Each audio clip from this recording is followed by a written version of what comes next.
नमस्कार सर्वांना. मी प्रियंका माळवदकर. माझ्याकडून सर्वांना हरतालिकेतीच्या हार्दिक हार्दिक शुभेच्छा. आणि आजचा जो टॉपिक आहे तो आहे गणपती. गणपती हा माझ्या हृदयाचा एक भाग आहे. म्हणजे मी खूप भावूक होऊन जाते जेव्हा नाव गणराजचं येतं. कारण माझं सर्वस्व आज जे मी काही आहे, ज्या पदावर आहे, ते सर्व गणरायामुळे शक्य आहे.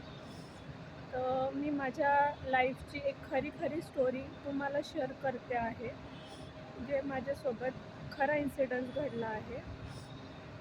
तर सर्वांनी लक्ष देऊन प्लीज ऐकावे. झालं असं की मी गणपती बाप्पाची खूप मोठी भक्त आहे.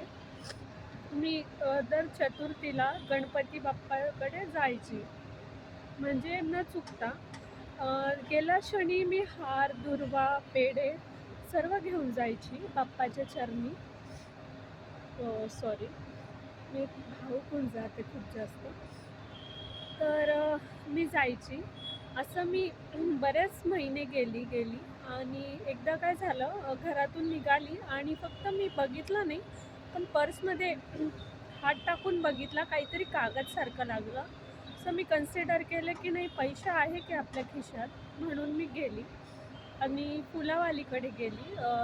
सगळं म्हणजे आणि बघते तर काय, अरे पैसेच नाही पर्समध्ये, तो होता कागद. मला ना इतकं चुकल्यासारखं वाटत होतं, इतकं कसं तरी वाटलं. अरे आज आपण चतुर्थी आहे, आपण बाप्पासाठी काहीच नाही घेतात चाललो आहे. खूप एम्बॅरेसिंग वाटत होतं मला. आणि सोबत माझी एक फ्रेंड होती आणि आम्ही बसलो. मग काय फक्त पाया पडल्या, पण खूप चुकल्यासारखं वाटत होतं. मग आम्ही गेलो, बाहेर आलो दर्शन करून.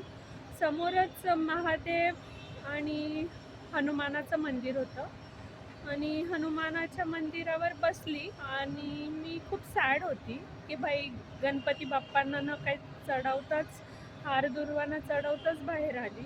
आणि मी माझ्या मैत्रिणीला म्हणाली, अरे काय म्हटलं, आज खूप चुकल्यासारखं वाटलं, बाप्पाला काहीच देता नाही आलं, असं तसं बोलली. आणि म्हणजे शपथ सांगते तुम्हाला, भरोसा नाही बसणार, मी जिथे बसली होती, म्हणजे आधी आम्ही मध्ये गेलो, त्या पायरीवर काहीच नव्हतं बरं का. आणि मी मध्ये गेली, बाहेर आली, आम्ही बसलो आणि लिटरली माझ्या बाजूला एक पिशवी पडली होती, ज्याच्यात हार, दुर्वा, पेढे सर्व होतं. आणि आजूबाजूला बघतो तर कोणीच नाही. अरे हे कोणाचं आहे विचारलं, अरे कोणीच नव्हतं तिथे. तर माझी मैत्रीण म्हणाली, अरे बघ, हे तुला पप्पानी पाठवलंय, तुला चढवायला माझ्यासाठी देवाला. मी शपथ सांगू नाही शकत, माझ्या डोळ्यात इतकं पाणी आलं ना. मी म्हणजे गणपती माझ्यासाठी खूप महत्त्वाचे आहे. बाप्पा माझं हृदय आहे, गणपती बाप्पा. तर मी सर्वांना, माझ्याकडून तुम्हा सर्वांना गणेश चतुर्थीच्या हार्दिक हार्दिक शुभेच्छा. हे फक्त एक मूर्ती नाही, तर ही एक भावना आहे आणि हे खरं ही भावना आहे. आणि देव असतो. खूप लोक म्हणतात, काही लोक जे आहे, मी नाव नाही घेत, की देव नसतो, मूर्तीपूजा करू नये, पण नाही, हे चुकीचं आहे. हे चुकीचं आहे. मूर्तीत पण देव असतो आणि मूर्तीत देव असतो.